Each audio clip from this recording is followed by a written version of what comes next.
Okay guys, exercise 8.2 शुरू कर रहे हैं। रॉकेट स्पीड कोर्स आपका है, नाम बड़ा फैंसी रखा है रॉकेट स्पीड कोर्स। एनीवेज, जल्दी जल्दी कराता हूँ ना इसलिए। उसके बाद आराम से ही पढ़ाऊंगा, ये नहीं कि सिर्फ एक ही बार। आपके होगा 2-3 बार चैप्टर पढ़ा दूंगा, कोई सा भी, बस आप बोल के देखो ना यार, आपकी सर्विस के लिए बैठे हैं यहाँ पर।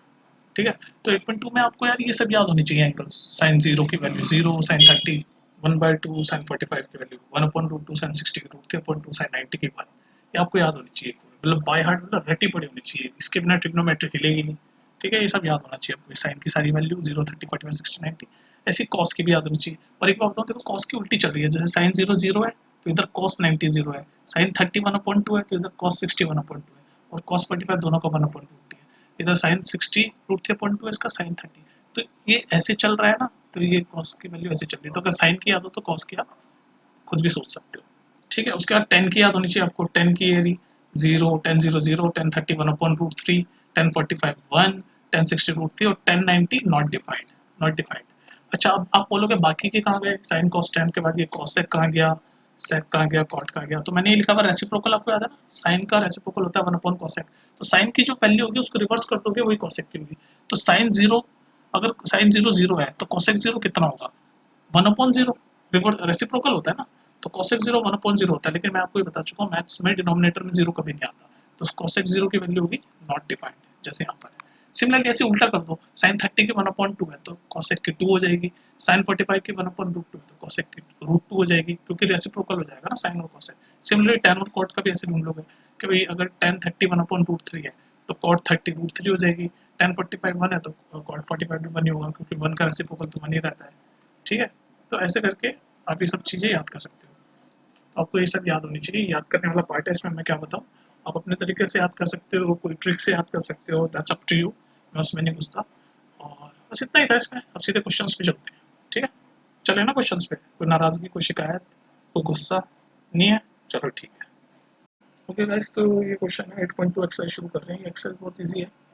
इसमें आपको सिर्फ सारे एंगल्स पता होने चाहिए, जो मैंने आपको कॉन्सेप्ट वीडियो में बता दिए। सारे एंगल, साइन 60, कॉस 60 वगैरह वगैरह वगैरह सब रटे होने चाहिए ऑन द टेप्स। जैसे इसी क्वेश्चन को देख लो, इसमें से वैल्यू तो पुट करके ऐड करना है, तो पुट कर दो। साइन 60 की वैल्यू क्या है मुझे याद है, देखो साइन 60 की होती है √3/2। कॉस 30 की कितनी होती है? कॉस 30 की भी √3/2 होती है। ये हो गया, प्लस बीच में प्लस साइन 30 की कितनी होती है? 1/2। कॉस 60 की कितनी होती है? 1/2। ऐड कर दो उसको, √3 इंटू √3 होता है, 2 इंटू 2 नीचे 4 हो गया, और ये प्लस हो गया 4 हो गया। इसको ऐड करो, 4 4 4 1 आ गया, तो इसका आंसर है 1। खत्म। बस इतनी सिंपल सी बात है। 1.2 पूरी एक्सरसाइज ऐसी है, तो आंसर आ गया 1। अब देखो, एक और बात बताऊँ, अब तो अभी 10th में हो, आगे ना ये एक फॉर्मूला है, ये एक फॉर्मूला है, ऐसे ही बताया था एक्स्ट्रा। आंसर तो आ गया। साइन ए, ये ए है, और इसको अगर बी मान ले, 60 डिग्री को ए मान ले और 30 डिग्री को बी मान ले, तो फॉर्मूला है ये sign A cos B plus cos A, ये ए को 60 माना ना, कॉस ए साइन बी, तो इसका फॉर्मूला होता है sign A cos B plus cos A sine B का फॉर्मूला होता है साइन ए प्लस बी। तो साइन ए प्लस बी यानी 60 प्लस 30 यानी 90, तो साइन 90 की वैल्यू भी डायरेक्ट हमें पता है 1 होगी, तो भी आंसर 1 आ जाएगा। तो इसको ऐसे भी कर सकते थे, पर कोई बात नहीं, आपको अभी 10th में ये वाला फॉर्मूला आपको नहीं पता, मतलब नहीं पढ़ाया हो, तो इसमें ज़्यादा सोचो मत। आप अपने नॉर्मल वैल्यू पुट करो, साइन 60 की √2, कॉस 30 की ये, और आगे काट के बना ही जाएगा आपका, वरना डायरेक्ट फॉर्मूला भी है। ठीक है, तो इसमें ज़्यादा कंफ्यूज होने की बात नहीं है। चलिए नेक्स्ट क्वेश्चन पे। चलिए अब ये वाला क्वेश्चन देखते हैं। सिर्फ वैल्यू पुटिंग का काम है 8.2 में। अगर आपको वो जो मैंने कॉन्सेप्ट में जो बताया था, सारे एंगलों की अगर वैल्यू रटी हुई है, जो कि रटी हुई होनी चाहिए पूरी, मतलब टिप्स पे देखते ही पता होना चाहिए। अच्छा 45 डिग्री 1, 10 45 डिग्री 1, ऐसे पता होना चाहिए। तो अगर वो सारी याद हो गई, तो उसके बाद ये एक्सरसाइज 1.2 तो बिल्कुल ही, वो बोल सकते हैं ना, हलवा है, खा जाओगे उसे। तो 10 45 की वैल्यू 1 होती है, तो 1 का स्क्वायर 1, और ये 2 बाहर है तो ये 2 हो गया, प्लस कॉस 30 की वैल्यू होती है √3/2, तो ये स्क्वायर है, तो √3/2 का स्क्वायर हो जाएगा। माइनस चल रहा है, साइन 60 की वैल्यू क्या होती है? √3/2 ही होती है, तो ये स्क्वायर है, तो वो भी √3/2 का स्क्वायर हो जाएगा। तो ये सेम सेम है, कट गए प्लस माइनस, बचा 2, तो आंसर है इसका 2। दैट्स इट, बस वैल्यू पुट करने का खेल है। तो फटाफट आप एंगल सारे याद कर लेना। ठीक है, ऑलराइट गाइस, इस क्वेश्चन को देखो, फर्स्ट का थर्ड का 8। तो वही, ये 8.2 एक्सरसाइज में आपको कुछ नहीं करना, आपको सिर्फ वैल्यू पुट करनी है। तो सारी वैल्यूज याद करो, उसी के बाद 8.2 एक्सरसाइज शुरू करना। और एक बार याद हो गई तो 8.2 एक्सरसाइज में बस वैल्यू पुटिंग का ही काम है। तो cos 45 की वैल्यू मुझे पता है 1/√2 होती है, मैंने डायरेक्ट लिख दिया। सेक 30 कॉस 30 का उल्टा रेसिप्रोकल होता है, कॉस 30 की वैल्यू क्या होती है √3/2, तो सेक 30 उल्टा हो जाएगा यानी 2/√3। कॉसेक 30 जो कॉसेक होता है वो साइन का उल्टा होता है, साइन 30 की वैल्यू 1/2 होती है, तो कॉसेक 30 1/2 का रेसिप्रोकल 2। बस अब इसको सॉल्व कर दो, तो सॉल्व जब इसको करोगे तो ये होगा 1/√2 और ये मल्टीप्लाई में इसको पहले एलसीएम ले लोगे, तो एलसीएम लेके क्या आएगा, ठीक है, तो ये बन गया 1/√2। इसको सॉल्व करा बस, मल्टीप्लाई √3/2 प्लस 2√3। अब आप इसको सॉल्व करो, देखो इसको जब आप सॉल्व करोगे ना तो क्या आएगा, ये नीचे आप इसको मल्टीप्लाई कर दो तो क्या बनेगा 2√2 प्लस 2√6, दिख रहा है आपको 2√2 प्लस 2√6, और ये ऊपर क्या हो जाएगा, ऊपर √3 हो जाएगा। अब ये जो टर्म है ये वैसे आपका आंसर है, लेकिन इसको थोड़ा सिंप्लीफाई कर देते हैं, रैशनलाइज कर देते हैं, क्योंकि रैशनलाइजेशन से थोड़ा सिंप्लीफाई लगता है और आंसर में आपका रैशनलाइज होकर दे रखा है, ठीक है। तो इसको रैशनलाइज करते हैं, आई होप आपको रैशनलाइज करना आता है, नहीं आता तो अभी देख लो कैसे करते हैं, ठीक है। तो अब ये है, ये बन गया हमारा, ये वैसे आंसर है लेकिन उसको रैशनलाइज कर देते हैं। तो रैशनलाइज करने का प्रोसेस ये होता है कि जो नीचे साइन है इसके अपोजिट साइन से ऊपर नीचे मल्टीप्लाई कर देंगे, तो अपोजिट साइन यानी ऊपर नीचे मल्टीप्लाई करेंगे √3, ये नीचे तो है ही 2√2 प्लस 2√6, ये तो है ही, फिर ऊपर नीचे इसके अपोजिट साइन यानी माइनस है, यानी कि 2√2 माइनस 2√6 से ऊपर कर दिया, और नीचे भी 2√2 माइनस 2√6, इसी को कहते हैं रैशनलाइज करना। ये रैशनलाइज क्यों करते हैं, ताकि ये सिंप्लीफाई हो जाए, ये जो रूट में है नीचे डिनोमिनेटर में, इसको हटाने के लिए, इरेशनल नंबर नहीं होना चाहिए ना डिनोमिनेटर में। तो बस अब इसको नॉर्मली मल्टीप्लाई करो, ऊपर वाले को कर रहा हूँ पहले, तो बनेगा 2√6 और ये हो गया माइनस 2√18। ये समझ आ रहा है कैसे कर रहा हूँ, √3 to √6 √18, ठीक है, ठीक है। अब इसको देखो, इसमें क्या है, ये नीचे ये तो ऊपर का तो हो गया, डिनोमिनेटर में क्या है a plus b a minus b, दिख रहा है a plus b a minus b का फॉर्मूला चल रहा है, और a प्लस बी, ठीक है। तो नीचे जो है वो a plus b a minus b का फॉर्मूला लगेगा, जो कि क्या होता है a² माइनस बी स्क्वायर, तो a स्क्वायर यानी इसका स्क्वायर यानी 4 2 8 माइनस बी स्क्वायर यानी इसका स्क्वायर, ये है ना a plus b a minus b, तो ये b है, तो बी स्क्वायर 4 × 6 24, √6 का स्क्वायर 6 ही होता है ना, वो तो 4, ये 2 का स्क्वायर करोगे 4, √6 का स्क्वायर करोगे 6, 4 × 6 24, तो माइनस में a² माइनस बी स्क्वायर, तो ये बन गया आपका टर्म। अब इसको जो कट वट रहा है काट दो और वही आपका आंसर होगा। अब इतना काम आप कर दोगे, मैं बता देता हूँ, -16 आएगा, ये 2 कट के -8 आ जाएगा, उसके बाद माइनस को हटाने के लिए ये वाला इधर भेज दोगे, ये वाला उधर भेज दोगे, इसको सॉल्व कर लेना, ठीक है। आई होप आप ये कर लोगे। ओके गाइस, सिमिलर क्वेश्चन, बस इसमें भी वैल्यू पुट करनी है, सारी वैल्यूज याद कर लो आप जल्दी जल्दी। तो साइन 30 की वैल्यू 1/2, tan 45 1, कोसेक जो होता है वो साइन का रेसिप्रोकल होता है, साइन 60 होता है √3/2, तो कोसेक रेसिप्रोकल हो जाएगा √3/2 का, यानी कि 2/√3 हो जाएगा, उल्टा हो गया ना, साइन 60 √3/2, तो कोसेक रेसिप्रोकल होता है, फॉर्मूले और ये सब कॉन्सेप्ट पता होना चाहिए। कोसेक कॉस का रेसिप्रोकल होता है, cos 30 √3/2 है, तो सेक 30 2/√3 हो जाएगा, cos 60 1/2 होता है। ऐसे वैल्यू जैसे मेरे को याद है ना, तुम देखते वैसे आपको याद होना चाहिए। cot 45 1 होता है। बस अब इसको सॉल्व कर लो जल्दी से। ओके गाइस, अब बस कैलकुलेशन का पार्ट है, तो इसको सॉल्व करो। इसको जब आप करोगे ऊपर से, तो बस अब इसको सॉल्व करते चलो। तो पहले ऊपर वाले को करता हूँ, एलसीएम ले लेंगे हम 2√3, तो यहाँ बनेगा √3, बस इसको सॉल्व करो पहले न्यूमरेटर को, √3 प्लस 2√3 -4 अपॉन में इसका एलसीएम लोगे तो भी नीचे 2√3 बनेगा, फिर यह बनेगा 4 प्लस √3 प्लस 2√3, 2√3 से 2√3 कटेगा, उसके बाद इसको सॉल्व कर लो डायरेक्ट। ऑलराइट, ऊपर नीचे काट दिया। अब आपके पास क्या बचा, आपके पास बचा √3 प्लस 2√3 -4, और नीचे बचा 4 प्लस √3 प्लस 2√3, तो √3 प्लस 2√3 3√3 हो जाएगा, तो नीचे हो जाएगा 4 प्लस 3√3। इसको मैं थोड़ा साफ साफ लिख लेता हूँ, ठीक है। ओके गाइस, तो ये बचा 3 प्लस 2√3 -4, तो 3 ये सॉरी √3 प्लस 2√3 कितना हो गया, यहाँ लिख रहा हूँ 3√3, और ये -4 अपॉन में नीचे वाला √3 प्लस 2√3 कितना होता है 3√3, और क्या हो गया ये +4, तो ये बन गया हमारा, ठीक है। अब चाहो तो आप आंसर यहाँ छोड़ सकते हो, लेकिन आपकी बुक में एनसीईआरटी वगैरह में इसको रैशनलाइज कर रखा है। तो रैशनलाइज कैसे करते हैं हम, जो नीचे डिनोमिनेटर है उसके साइन का अपोजिट, यानी यहाँ प्लस है तो माइनस वाले डाल के ऊपर नीचे मल्टीप्लाई करेंगे, बस कर दो ऊपर नीचे मल्टीप्लाई, तो 3√3 साइन अपोजिट -4 ऊपर कर दिया, नीचे भी कर दो, मल्टीप्लाई हो रहा है दोनों तरफ, इधर भी और ये नीचे भी, तो 3√3 -4।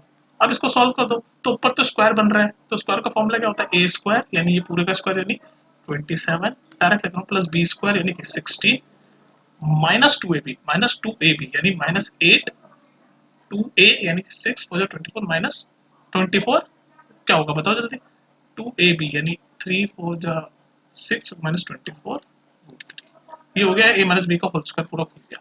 और नीचे कौन सा फॉर्मूला चल रहा है, नीचे चल रहा है a plus b a minus b, तो a plus b a minus b का फॉर्मूला होता है a square minus b square, तो a स्क्वायर यानी इसका स्क्वायर 3 रूट 3 का स्क्वायर कितना होगा 27, बी स्क्वायर यानी 4 का स्क्वायर यानी 16, बस अब नीचे से हमारा रैशनलाइज हो गया। अब इसको सॉल्व कर दो, क्या बन रहा है 27 प्लस 16 कितना होता है 43 माइनस 24 रूट 3, और नीचे 27 माइनस 16 कितना होता है भाई 4 7 11 11, तो ये हो गया आपका आंसर रैशनलाइज होने के बाद। तो फाइनली बुक में आई थिंक ये आंसर लिखा होगा। बाकी आप समझ गए होंगे आप ये सॉल्व कैसे करना है। यहाँ पर हमने यहाँ तक सॉल्व कर दिया था, तो उसके बाद हमने ये रैशनलाइज करा है जो ब्लू वाला। रैशनलाइज क्यों करते हैं, ये रैशनलाइजेशन की मैंने वीडियो बना रखी है, वो देख लेना। बाकी यहाँ मैं थोड़ा सा बताता हूँ, रैशनलाइज करते हैं कि जो नीचे डिनोमिनेटर में इरेशनल नंबर बन रहा है, इसको हमने यहाँ रैशनल नंबर बना दिया। देखो डिनोमिनेटर 11 आ गया, इसलिए करते हैं रैशनलाइज। तो ये है इसका आंसर 43 माइनस 24 रूट 3 अपॉन 11। चलो नेक्स्ट क्वेश्चन देखते हैं, ये तो काफी लंबा हो गया।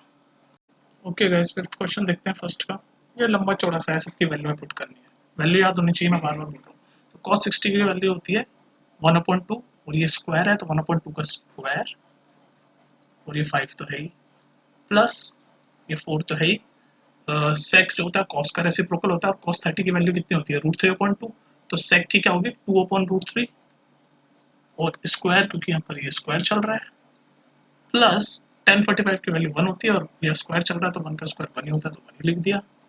नीचे चलो, न्यूमरेटर तो हमने वैल्यू पुट कर दी नीचे। साइन 30 की वैल्यू देखो, वैसे ये एक डायरेक्ट फॉर्मूला भी है, sign square theta plus cos square theta 1 होता है, तो ये नीचे डायरेक्ट भी 1 लिख सकते हो, वरना वैल्यू डाल के देखोगे तो भी बनाएगा। साइन 30 की वैल्यू 1/2 आएगी, उसका स्क्वायर करोगे 1/4 हो जाएगा। कॉस 30 की वैल्यू √3/2 होगी, उसका स्क्वायर करोगे 3/4 होगा, फिर 1/4 प्लस 3/4 को जब आप सम करोगे तो 1 ही आ जाएगा। लेकिन मैं डायरेक्ट फॉर्मूले से बता रहा हूँ आपको, sine square theta plus cos square theta is equal to 1, ये मैंने आपको कॉन्सेप्ट में समझाया था, तो नीचे में डायरेक्ट 1 लिख रहा हूँ। ठीक है, चलो जल्दी से लिख देते हैं। तो ये बन गई अब हमारी वैल्यू पुट करने के बाद इक्वेशन। अब इसको सॉल्व नहीं कर सकते आप, सॉल्व ही तो करना है, तो करो इसको सॉल्व। चलो इसको नीचे सॉल्व कर रहा हूँ मैं। तो ये क्या हो गया 5/4 प्लस ये हो गया 4/16, 16/3। सॉल्व कर रहा हूँ बस, ये स्क्वायर है ना, तो 4/3 और ये इंटू 4 मल्टीप्लाई कर दिया 16/3 प्लस 1/1, और नीचे तो 1 है ही। तो अब इसको क्या करो, अब इसको एलसीएम ले लो यहाँ से, कितना आएगा इसका एलसीएम, मतलब एलसीएम 12 ले लेता हूँ। इसको सॉल्व करो बस अब, 3 5 15, 16 4 जा 64 प्लस 12, इसको ऐड करो कितना होगा 64 प्लस 12 कितना होता है 76, और 76 प्लस 15 कितना होता है 91, तो 91/12 और कट रहा है, कट रहा है आई थिंक 3 से कट रहा है, 3 4 जा 12, नो 9 से नहीं कट रहा, 91/12 होगा आई थिंक इसका आंसर। ठीक है, ओके गाइस, तो इसका आंसर आ गया 91/12, यही आंसर है। अब देखो एक गलती हो गई मुझसे, मतलब ये आंसर सही है, ये क्वेश्चन सही है, पर आपकी बुक में ना एनसीईआरटी में यहाँ प्लस की जगह माइनस है, तो आंसर आपका गलत आएगा। मैंने प्लस के साथ करवा दिया, कोई बात नहीं, आप माइनस के साथ कर लेना, आंसर ही इस क्वेश्चन के हिसाब से आंसर सही है 91/12, पर बुक में आपके यहाँ ये प्लस नहीं है माइनस है, मैंने माइनस की जगह गलती से प्लस लिख दिया। ठीक है, तो ये क्वेश्चन हो गया आपका सॉल्व, इसका आंसर तो जब प्लस डालेंगे तो यही होगा 91/12। चलो नेक्स्ट क्वेश्चन देख लें। चलो ओके, ये वाला क्वेश्चन क्या कहता है, इसमें हमें चूज करना है ऑप्शन, तो ये दे रखा है और हमें सॉल्व करके बताना है इनमें से कौन सा ऑप्शन करेक्ट होगा, ए बी सी या डी, मल्टीपल चॉइस है एक तरह से। तो बोल रखा है 2 tan 30 1 प्लस tan स्क्वायर 30, तो वैल्यू पुट कर दो बस। tan 30 की वैल्यू क्या होती है 1/√3, तो वैल्यू पुट कर रहा हूँ 2 इंटू 1/√3 अपॉन 1, tan 30 की वैल्यू 1/√3, उसका स्क्वायर होगा है नीचे, तो 1/√3 का स्क्वायर होता है 1/3, तो 1 प्लस 1/3।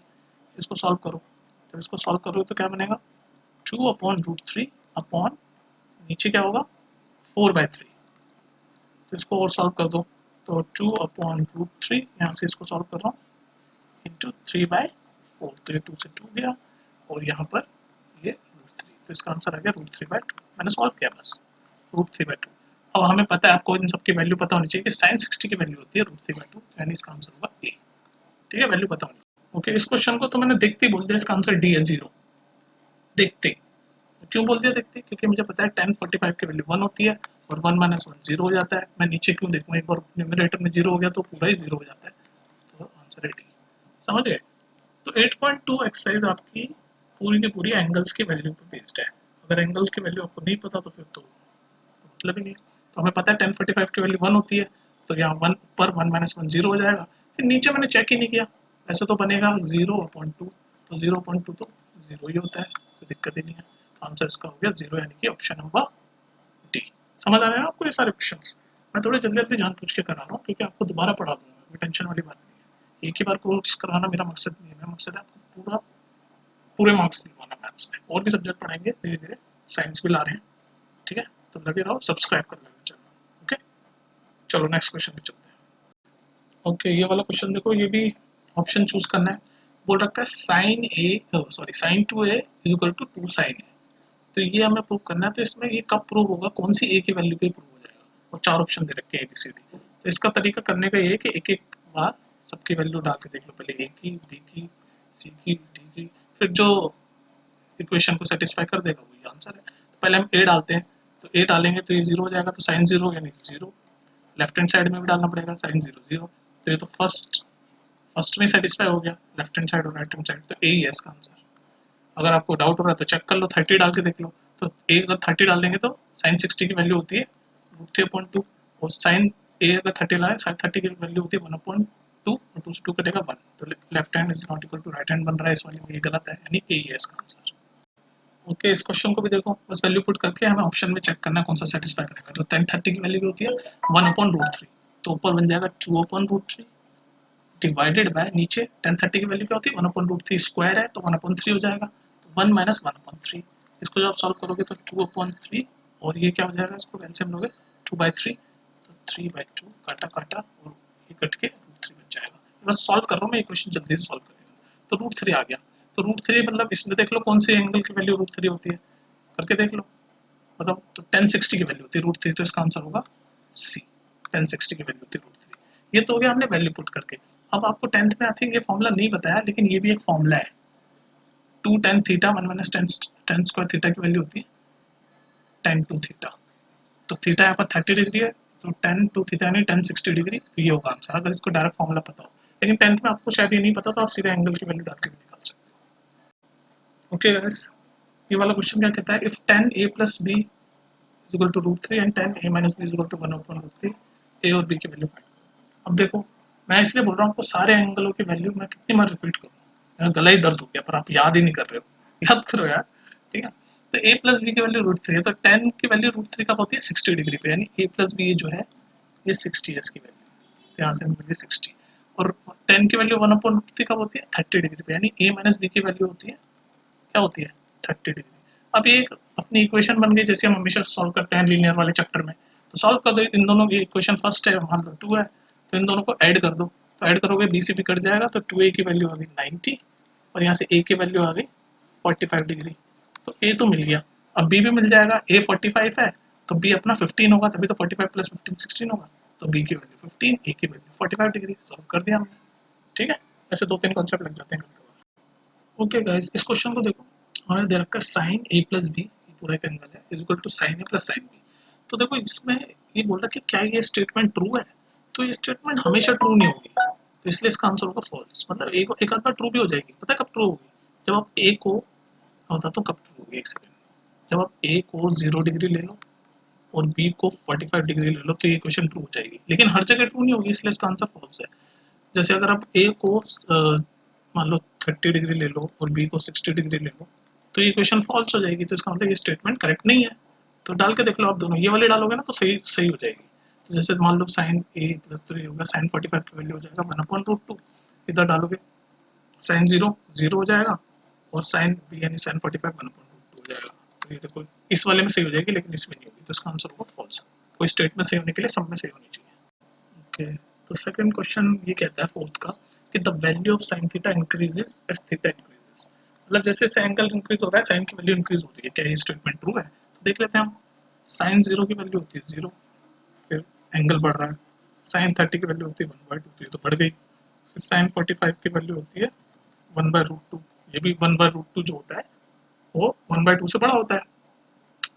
उसके बाद साइन 45 का साइन 60 3/2, ये इससे बड़ा होता है, और साइन 91 ये सबसे बड़ा होता है। तो यानी कि ये स्टेटमेंट ट्रू है भाई, ये स्टेटमेंट ट्रू है, क्योंकि जैसे जैसे एंगल बढ़ रहा है साइन की वैल्यू भी बढ़ती जा रही है, तो ये स्टेटमेंट ट्रू है। ठीक है। अब इसमें कुछ बच्चे इसमें कंफ्यूज रहेंगे कि उनको कैसे पता चलेगा कि 1/√2 और √3/2 में कौन बड़ा है। तो इसको बड़ा कैसे करते हैं, मतलब कैसे प्रूव करते हैं, इसका भी मैं आपको बाद में बताऊंगा कॉन्सेप्ट कैलकुलेशन पार्ट में, लेकिन अभी आप डायरेक्ट भी गैस कर सकते हो कि ये बढ़ गई है वैल्यू। ठीक है। ओके, तो ये वाला क्वेश्चन भी सेकंड क्वेश्चन की तरह ही है, इसमें कॉस की पूछ रहा है। इससे पूछ रहा है कि वैल्यू ऑफ कॉस थीटा, जो वैल्यू ऑफ कॉस थीटा है वो इंक्रीज होती है थीटा के साथ। तो देखो इसमें पूरा आपको लिख के देखने की जरूरत है, आप ऐसे भी सोच सकते हो कि कॉस जीरो जो होता है उसकी वैल्यू 1 होती है, लेकिन एंगल बढ़ता चला तो cos 90 तक जब हम पहुंचते हैं तो उसकी वैल्यू क्या होती है, जीरो। तो क्या 1 से 0 होना, बढ़ना थोड़ी ना होता है, ये तो डिक्रीज हो रही है भाई। 0 डिग्री पे यानी जब एंगल कम था तो वैल्यू 1 थी, जब एंगल बढ़ा तो वैल्यू कम हो गई, यानी डिक्रीज हो रही है, इंक्रीज नहीं हो रही। और ये कह रहा है कि इंक्रीज होती है, तो इसका आंसर होगा फॉल्स, क्योंकि हम देख रहे हैं तो डिक्रीज हो गई, 1 से 0 हो गई। ठीक है, तो इसका आंसर होगा फॉल्स, क्योंकि cos 0 की वैल्यू 1 होती है और cos 90 की वैल्यू 0 होती है, यानी 1 से 0 हो गई, यानी कम हो रही है, डिक्रीज हो रही है, ना कि इंक्रीज। चलो next question. Okay guys, I think ये क्वेश्चन तो आप डायरेक्टली भी अपने सोच सकते हो अगर आपको एंगल्स की वैल्यू पता होगी। ये कह रहा है कि साइन थीटा और cos थीटा हमेशा बराबर होंगे, चाहे किसी भी थीटा की वैल्यू।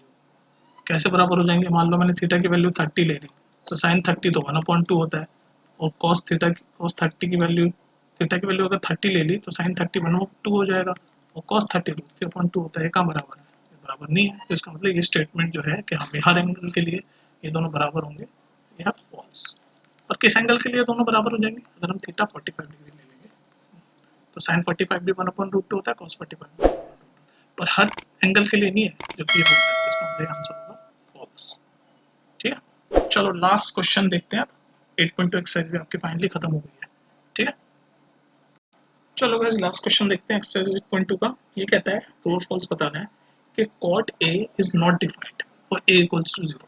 तो पहले तो आपको बताना चाहिए जो cot है वो रेसिप्रोकल होता है tan का, A इक्वल टू 0। तो हमें पता है tan की वैल्यू 0 डिग्री पे अगर हम लेंगे तो 0 होती है। तो कॉट क्या होगा, कॉट रेसिप्रोकल होता है, कॉट 0 डिग्री 1/0 होगा। और मैं 1000 बार बता चुका हूँ मैथ्स में ये टर्म नहीं होती। 1/0 जब नीचे 0 आ जाता है डिनोमिनेटर में तो वो चीज नॉट डिफाइंड हो जाती है। और ये यहाँ क्या रखा है, तो ये क्या रखा है, is not defined for is equal to 0। तो इसका मतलब ये है ट्रू, सही बोल रखा है, ये डिफाइंड नहीं होगा। समझ गए ना बात। tan a की वैल्यू होती है 0, तो कॉट a की वैल्यू होगी 1/0, क्योंकि वो रेसिप्रोकल होते हैं एक दूसरे के tan और कॉट। और 1/0 जैसे ही हो जाता है तो मैथ्स में जब डिनोमिनेटर में 0 आ जाता है तो वो चीज हम बोल देते हैं कि नॉट डिफाइंड है, तो ये है ट्रू।